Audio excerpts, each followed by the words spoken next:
The first time I heard my groom tell the truth, I was already wearing his ring, just not on my finger yet. Chicago in August doesn't just get hot. It leans on you. It presses its mouth to your ear and whispers that you're trapped. The Valenti estate was all white marble and cold money, but the heat still found me, crawling under my lace sleeves as I stood in a hallway lined with oil paintings of men who looked like they'd never apologized for anything. I was 22. In 3 minutes, I was supposed to walk into a private chapel and become Mrs. Luca Valenti. I wasn't looking for secrets. I was looking for my makeup artist. The house was a maze. Every corridor led to another corridor, and every door had a guard who pretended not to notice the shaking in my hands.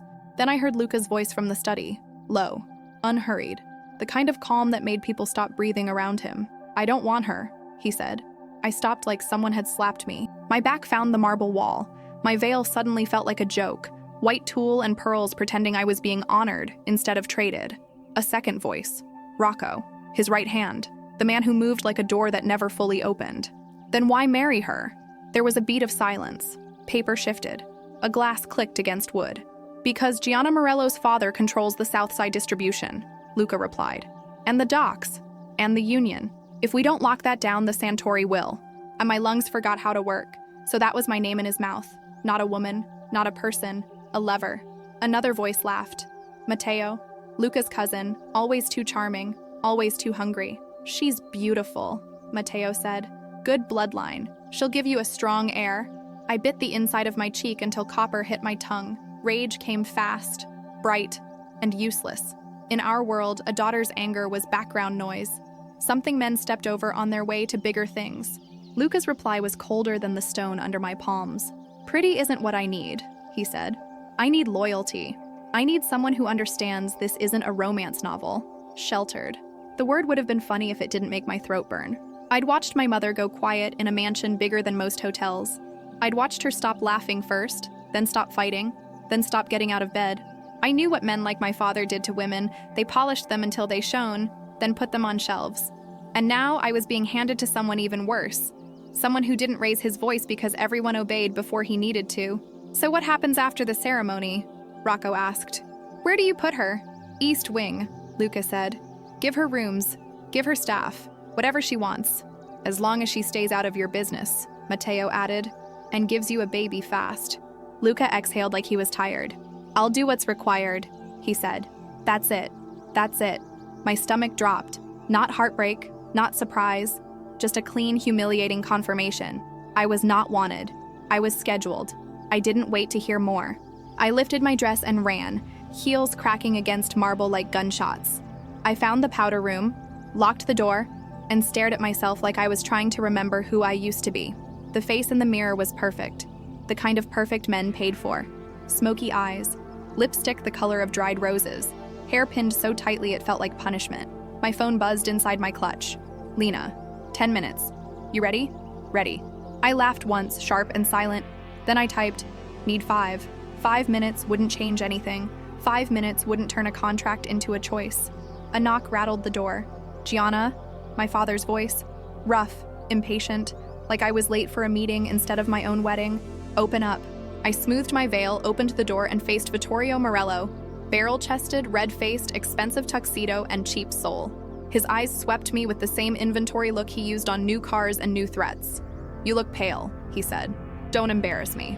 "I'm fine." "Good." He offered his arm as if we were in a movie, as if this was honor and not surrender. "Remember what this is. Alliance, protection, expansion. Luca Valenti is power." Lucky, he didn't say. But the word was there anyway, hanging between us like smoke. We walked through corridors full of soldiers in suits. Champagne that cost more than my college savings. Women in diamonds smiling like they were happy I was next in line for a life sentence. The chapel doors opened, music started, and every head turned when I stepped inside, because a bride in our world was both spectacle and warning. Look what he can take. Look what he can afford. Luca waited at the altar like a statue carved into a man, 6'2" of controlled violence. Black tuxedo fitted perfectly, dark hair brushed back, eyes the color of storm clouds that didn't bring rain, only damage. When he looked at me, he didn't look guilty. He looked absent. The vows blurred. I heard my voice say promises that didn't belong to me. His hand was cool when he slid the band onto my finger. His kiss tasted like champagne and paperwork. Applause, toasts, laughter, cameras. A powerful union, someone said. I smiled until my cheeks ached. At the reception, Luca was everywhere and nowhere.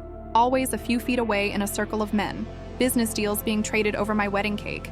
His hand would land on my waist only when someone important approached, and his voice would introduce me like a title.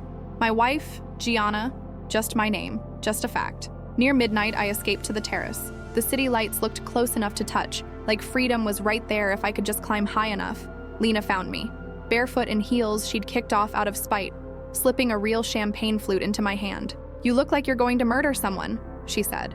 "I might," I admitted, "if I had the energy." "What happened?" I told her. Every word I'd overheard. Every clean, cold sentence. When I finished, Lena's expression was feral. "That bastard," she whispered. "I'll tell my father to pull our shipping deal. Let him bleed." "Don't," I said quickly. "He'll punish me for it." Lena's eyes softened, and that was worse. Pity hurt more than anger. "So what do you do?" she asked. "Just exist in a fancy cage?" I swallowed the burn in my throat. "I survive," I said, "because that was what women like us were trained to do." "You deserve more than survival," she said. I didn't answer because we both knew wishing didn't change the rules. The night ended the way all mafia weddings end. Drunk relatives, crude jokes, promises about heirs, hands patting my shoulder like I'd accomplished something. Then the master suite door shut. Silence. Luca went straight to the bar, poured himself scotch, and drank like it was medicine. "You can take the guest room," he said without looking at me. "Or stay. Your choice." My pride stood up before my fear could drag it back down. "I'll stay," I said. "Since you need an heir on a schedule." That made him finally look at me. A flicker. Surprise. Maybe annoyance. "You heard that?" he said. I heard everything. I turned away and reached for the zipper on my dress. It snagged halfway down. My hands shook.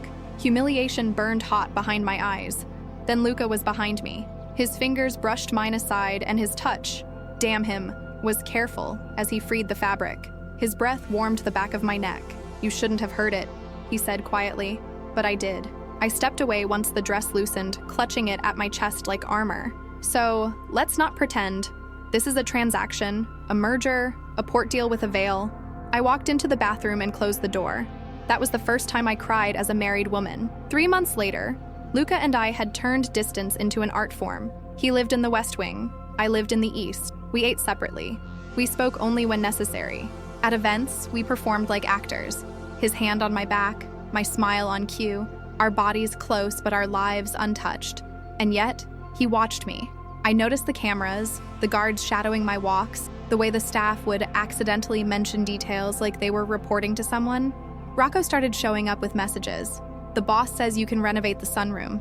The boss wants to know if you're attending the gala. The boss assigned additional security for your garden route." Always the boss. Never Luca. Never your husband. One afternoon, I asked Rocco, "Why does he care where I go?" Rocco's face stayed neutral, but his eyes shifted like he was weighing something. "He takes responsibility seriously, ma'am," he said. "My safety," I muttered, "or my availability." Rocco's jaw tightened. "He's not the man you think he is." Before I could demand what that meant, my phone buzzed. Lena reminding me of lunch. Neutral territory. An upscale Italian restaurant owned by a family that played Switzerland. Lena was already seated, security nearby pretending to be diners. "You look worse," she said as I sat. "He's still acting like your furniture?" I nodded. Then Lena leaned in and lowered her voice. "My father says the Santori are moving," she said. "Buying cops, buying politicians, consolidating the North." My stomach tightened. Luca had mentioned them, the reason for my marriage, the excuse for my cage. "And?" I asked, though I already felt the answer. "They think you're his weak spot," Lena said flatly. "They'll come for you to hit him." I laughed once, bitter. "He doesn't care." Lena's eyebrow rose. "Are you sure? Because Luca Valenti has tripled your guards, installed new systems, personally approves anyone who gets within 50 feet of you." Investment, I wanted to say. Image, pride. But the word personally lodged in my chest and wouldn't move. We left the restaurant in late afternoon heat. My driver, Marcus, opened the door. I slid in, told myself today was normal, told myself the world wasn't sharpening its knives. 2 blocks later, I saw the black SUV. It wasn't tailgating, it was stalking. "Marcus," I said softly, heart racing. "Are we being followed?" His eyes flicked to the mirror. His jaw tightened. "Yes, ma'am, hold on." The car surged forward, weaving through traffic. The SUV matched every move. My phone rang. Luca. I stared at his name like it was a dare. I answered. Hello? Where are you? His voice was tight, clipped, wrong. Leaving lunch with Lena, I said. We're being followed. I know, he snapped. We're tracking you. Stay on the phone. Fear threaded through his words, sharp enough to cut. Luca, stay on the phone, Gianna. He said my name like it mattered. Rocco's 2 minutes out. Marcus knows the protocol. The SUV accelerated, pulling alongside. Through the tinted window, something metallic lifted. My blood went ice. Then gunfire cracked the air. The sound was unreal, like movie sound effects, until the rear window burst inward and glass rained across my shoulders. I screamed, ducked, clutched the seat as Marcus tore down a side street. The phone slipped from my hand. Luca's voice became distant, frantic. Gianna! Gianna! I grabbed it with shaking fingers. I'm here! I'm here! Tell me where you are, he demanded. Warehouse District, I gasped, trying to see through shattered glass. He's heading to... Another shot. Closer. Marcus slammed the car through a narrow gate as it opened like a miracle, and we shot into a fenced compound. The gates crashed shut behind us, blocking the SUV. Armed guards swarmed, guns raised, shouting. And then Luca was there. Not strolling, not composed. Running. His face was pale beneath his usual tan. His eyes were wild. He yanked open my door and grabbed me like I was something he couldn't afford to lose. Are you hurt? His hands moved over my shoulders, my arms, my face, checking, searching, shaking. I'm fine, I breathed. Glass? But I'm fine. His exhale sounded like a prayer he didn't believe in. Then he pulled me into his arms so hard I couldn't breathe, and for one heartbeat, the ruthless Luca Valenti disappeared. All that was left was a man holding his wife like the world was trying to steal her. And somewhere beyond the gates, an engine revved, as if the hunters hadn't decided to stop yet. The safe house looked like a penthouse designed by a paranoid billionaire. Floor-to-ceiling windows faced the Chicago River, but the glass was thick enough to stop a war. Marble floors, leather sofas, hidden cameras that blinked like insects, guards at every entrance, every stairwell, every breath. Only now Luca was trapped inside the cage with me. He paced the main room like a wolf forced into a living room. Jacket gone, sleeves rolled up, hair slightly disordered from hands that kept dragging through it. His control, legendary, feared, was cracking at the edges. You stay here, he said, until I'm certain the threat is gone. How long? I asked, wrapped in a blanket that smelled like expensive detergent and fear. As long as it takes. Days, weeks. That's what he meant. A different wing, a different prison. So I'm protected, I said, voice tight. Again, his jaw flexed. You're alive. And if I'm alive but never free, what do you call that? Something dangerous flashed in his eyes. Anger, yes, but also something else. He crossed to the bar, poured scotch, then hesitated and poured a second glass. He handed it to me like an order. Drink, he said. You're still shaking. My hands trembled so hard the amber liquid rippled. They were shooting at me, I whispered. Real bullets. I know. He sat beside me, closer than he'd been in months. Close enough to feel the heat off his body. Close enough to smell cedar and smoke and whatever men like him used to pretend they were untouchable. He stared straight ahead, fists clenched. This is on me, he said. I turned toward him. Excuse me? The Centauri have been getting bold, he said. I knew it. I should have tightened security weeks ago. I should have locked me away sooner, I cut in, letting the bitterness slip. Buried me in the estate so no one could reach your precious asset? His gaze snapped to mine, sharp as a blade. You're not an asset, he said, and there was something raw under the words. Then why do you care? The question came out before I could stop it. It had been living in my throat since the chapel. You told Rocco you didn't want me. Luca went still. What? The wedding day, I said, pulse hammering. In the study, you said you didn't want me, that I was sheltered, that you'd do what was required and nothing more. The color drained from his face. Not guilt, shock, like the floor had moved under him. You heard that? I heard everything. I forced myself not to look away. So forgive me if I don't understand why you're suddenly acting like you can't breathe without knowing where I am. He stood abruptly and turned his back, shoulders rigid, staring out at the river. The sun was lowering, turning the water into molten copper. For a long moment, he didn't speak. When he finally did, his voice was quiet. Do you want the truth? He asked. Not the polite version. I've never wanted anything more. He turned, and the expression on his face stole the air from my lungs. Pain, unhidden, like the mask had slipped and broken, because I was terrified. he said simply. I blinked, terrified. Of me? Of what you did to me? He took a step closer. I've spent 15 years building rules for my heart. Rule 1, care about nothing. Rule 2, never let anyone become leverage. His laugh was short, humorless. And then your father brought you to my house like a deal on legs, and you looked at me like you didn't flinch. I remembered that first meeting. My father smiling like a salesman. Luca quiet, watching. Me refusing to lower my eyes even though my knees were shaking. Luca's voice dropped. I wanted you, he said, like a confession and a curse. From the first moment, my throat tightened. So you decided to hate me out loud? I decided to protect myself, he said. If I treated you like a transaction, then I could survive it. If I acted cold, maybe the wanting would die. He ran a hand over his face like he was exhausted. It didn't die, he said. It got worse. Every day I saw you across a room, every time you laughed with someone else, every time you looked lonely. My anger faltered, replaced by something dangerous, understanding. You hurt me first, I said, voice sharp anyway. To keep control. Yes, he didn't deny it. And it was the worst decision I've ever made. He moved closer, then, shockingly, lowered himself in front of me, knees on marble, hands covering mine, Luca Valenti on his knees. My brain couldn't process it fast enough. When I got the alert you were off route, he said, voice rough, and then I heard those shots. I realized something. His thumbs traced circles on my knuckles, grounding me. I would burn this city to ash before I let you die, he said. I would destroy every rival, every alliance, every piece of the empire if that's what it took. I stared at him, heart pounding. I don't want a trophy, he whispered. I don't want a womb with a last name. I want you. The woman who glares at me when I pretend not to notice. The woman who turned the East Wing into an art gallery just to prove she could.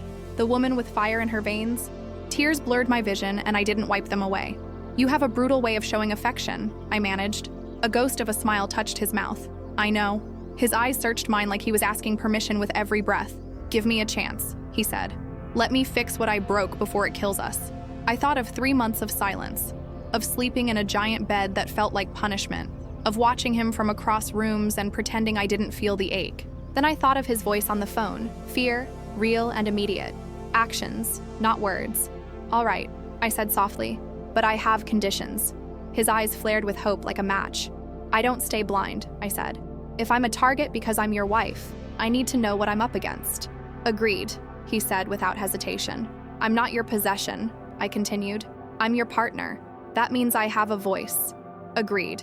And no more lies. My voice broke. Not even the kind ones.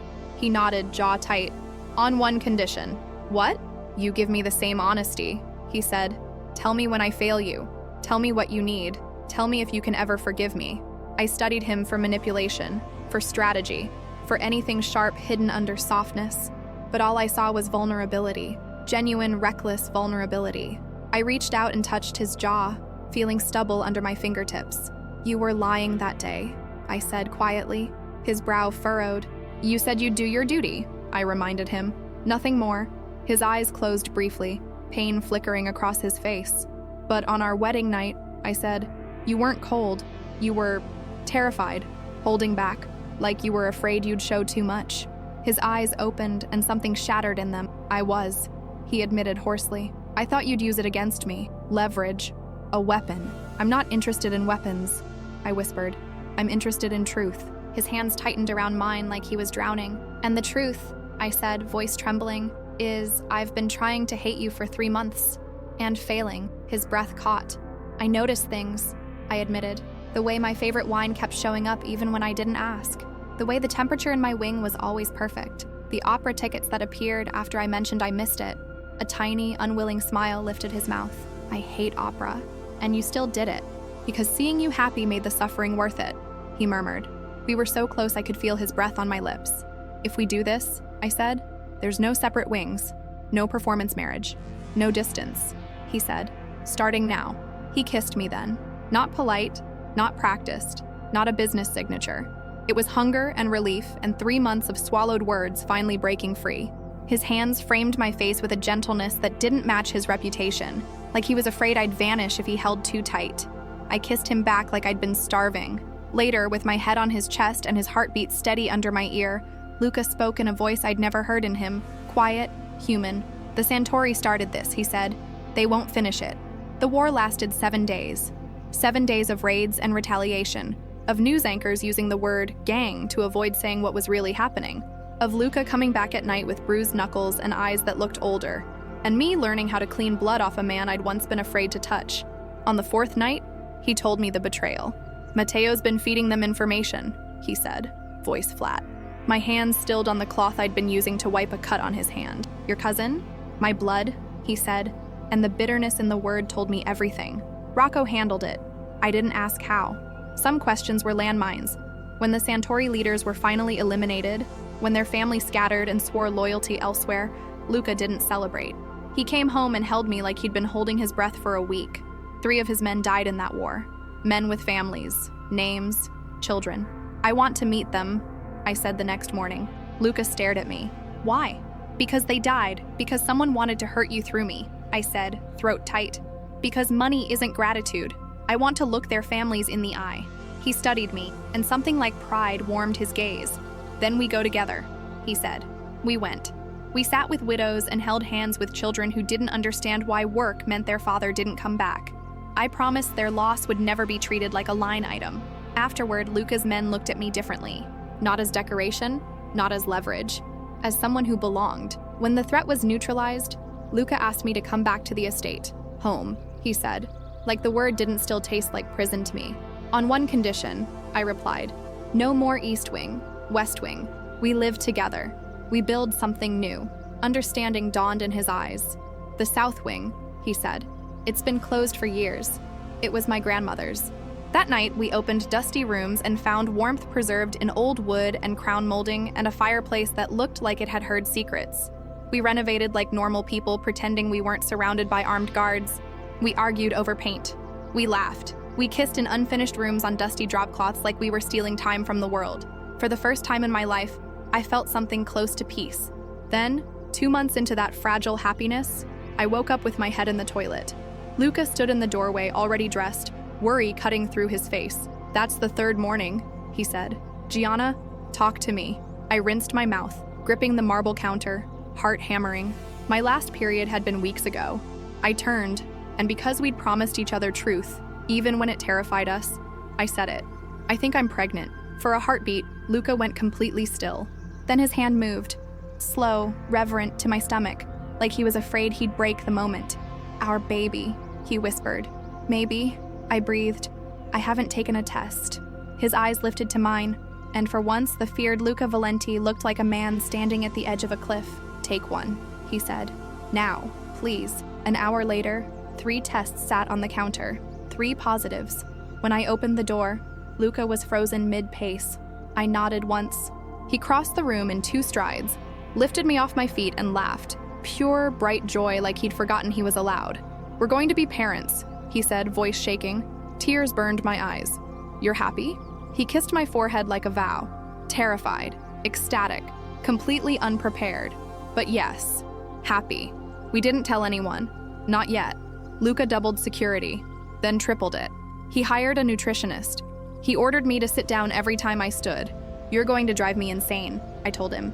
I'm keeping you alive, he countered. And then, the outside world noticed. 3 weeks later, Rocco walked into the South Wing with a folder and a face like bad weather. We've got a problem, he said. Luca's hand tightened around mine. Who? Luca asked. Marco Vassallo, Rocco replied. He's been whispering to the other crews, saying you've gone soft. The name landed heavy. Vassallo, one of the smaller families, ambitious, slick, always smiling too hard. What else? Luca asked. Rocco's gaze flicked to my belly, apologetic. He knows about the baby, he said, and he's been making comments about how convenient it would be if something happened before the heir is born. The room went cold. Luca's face didn't change much. He didn't need to. His stillness was the kind that made grown men sweat. Call a meeting, he said quietly. Tomorrow night. All heads.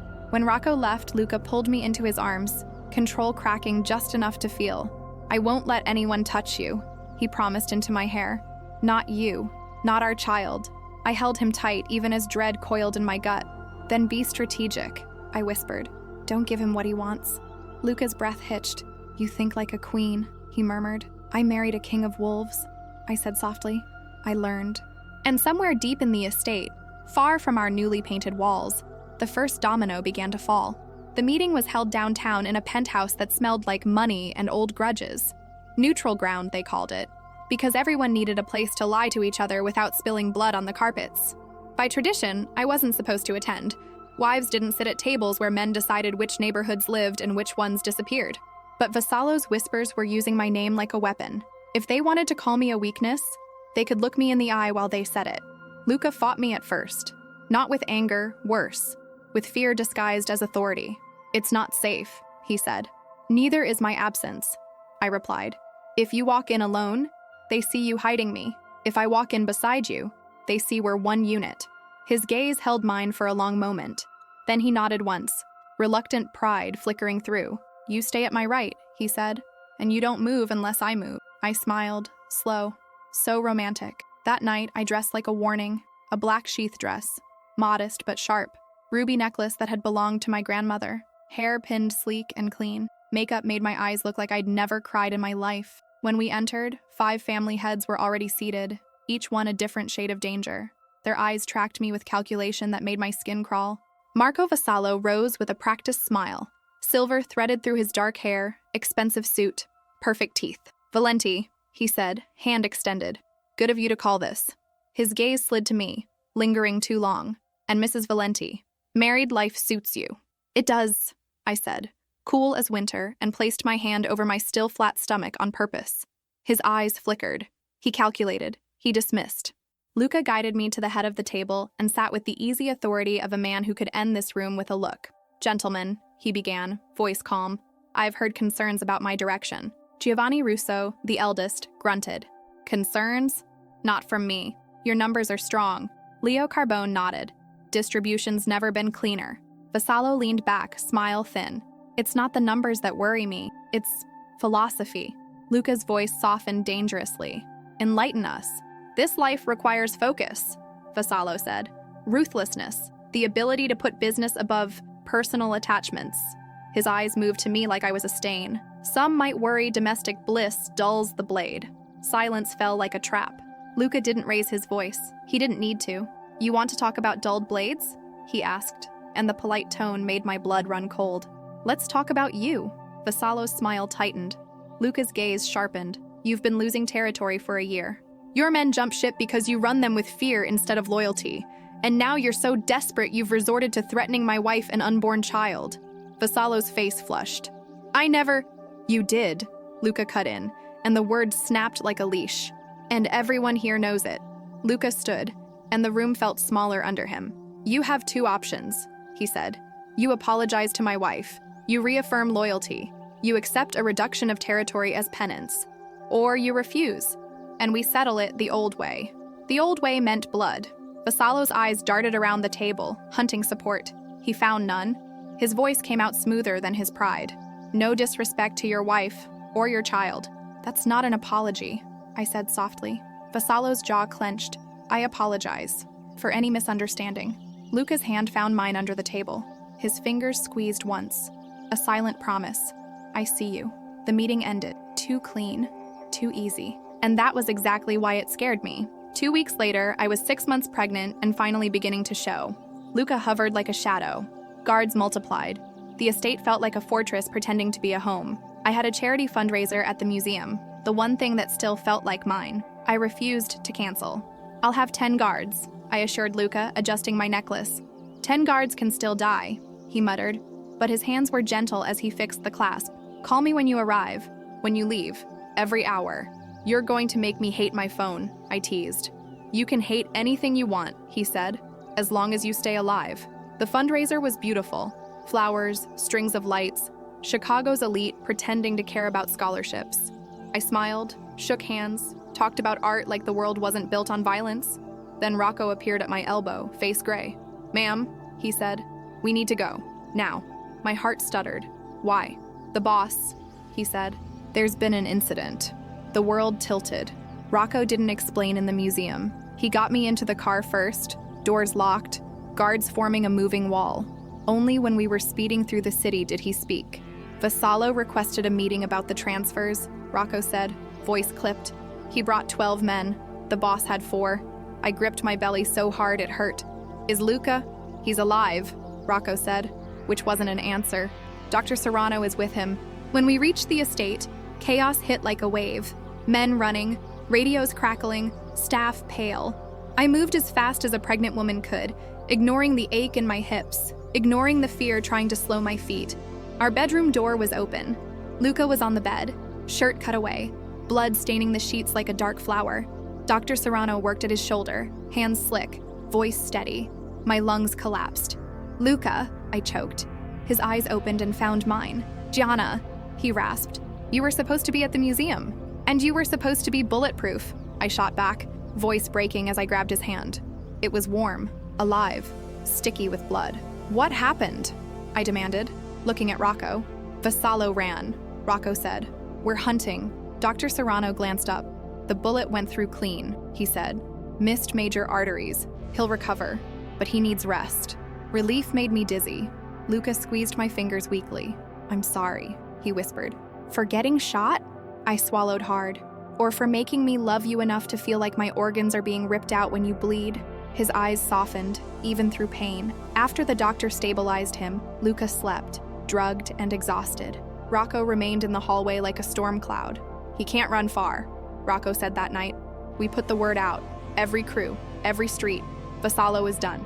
I stared out the window at the estate grounds, lights cutting through darkness. I'm not waiting, I said. Rocco's eyes widened. Ma'am, he's vulnerable, I said, voice flat.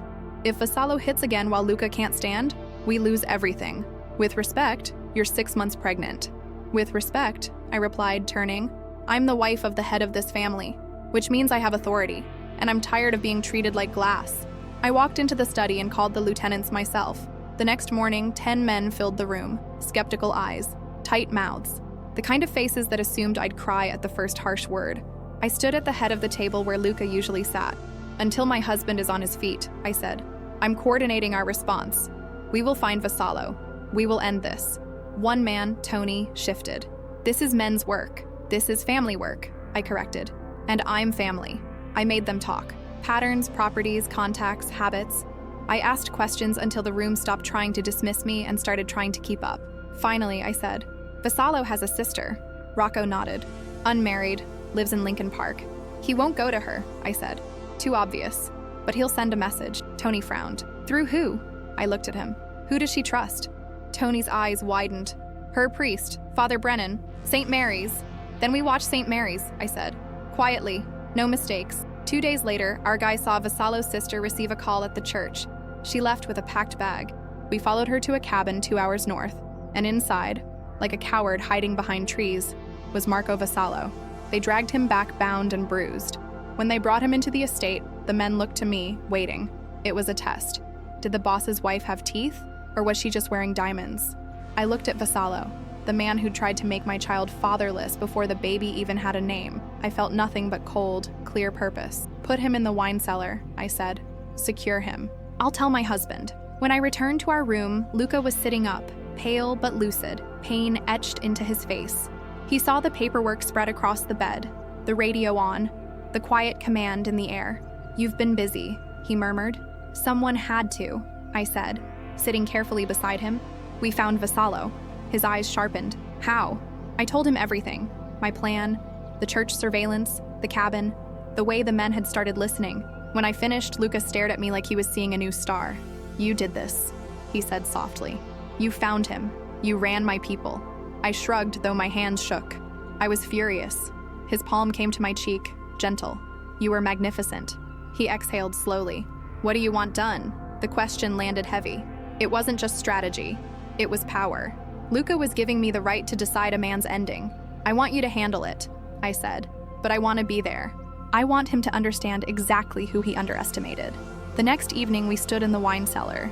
Luca leaned on the wall slightly, still healing, but his presence still filled the room. Vassallo knelt, defiant even in defeat. You made one mistake, Luca said, voice quiet. You thought my wife was my weakness. He turned to me and his gaze softened for a heartbeat. She's my strength. Vassallo spit blood. She's just a woman. I stepped forward, hand on my belly. I'm the woman who found you, I said. The woman who commanded the men you tried to steal. The woman carrying the next Valenti. Vassallo's eyes flickered. Fear, finally. I looked at Luca. I've seen enough. Luca nodded once. Go upstairs, he murmured, protective even now. We left together, his arm around my waist. Rocco remained behind. I didn't ask for details. The threat would be eliminated. That was enough. 3 months later, snow fell thick over Chicago, turning the city into something quiet and innocent, like it didn't know what lived under its streets. Labor hit hard, fast, and unforgiving. Luca stayed at my side through every contraction, gripping my hand like he could squeeze pain out of me. You're strong, he whispered, voice trembling. So strong. Easy for you to say, I gasped. You're not. Another contraction stole my words. Hours later, a furious cry filled the room. It's a girl, Dr. Serrano announced. They placed her on my chest, warm and perfect and furious at the world. Dark hair like Luca's. Tiny fists clenched like she was already ready to fight. When she opened her eyes, they were the same storm gray as her father's. Luca's face crumpled. Joy, disbelief, terror all at once. His fingers stroked her head like he was touching something sacred. She's perfect, he whispered. What do we name her? I asked, tears running without permission. Luca didn't hesitate. Elena, he said, after my grandmother. The only soft thing in my father's life. Elena Valenti, I repeated, tasting the name like a promise. Our daughter blinked at us like she was judging whether we were worthy. She's already unimpressed. I laughed through tears. Luca kissed my forehead, then Elena's, then my lips, gentle and trembling. She gets that from you. Later, in the quiet after the storm, Luca sat beside me with his arm around my shoulders, Elena asleep in my arms. I looked at him and remembered the marble hallway, the study door, the words that had almost broken me. Do you remember what you said before our wedding? I asked softly. His jaw tightened. My biggest lie, he murmured. My worst regret. I believed you, I admitted. I believed I wasn't wanted. Luca's arm tightened around me like he could pull the past back and rewrite it. He looked down at our daughter, then back at me, eyes damp. I didn't reject you because I didn't want you, he said. I rejected you because you terrified me. Good, I whispered, pressing a kiss to Elena's hair. Because you terrify me too. He smiled. Real, warm, human. Outside, snow fell. Inside, our daughter breathed against my chest. And for the first time, the mansion didn't feel like a cage. It felt like a place we could burn down and rebuild, together.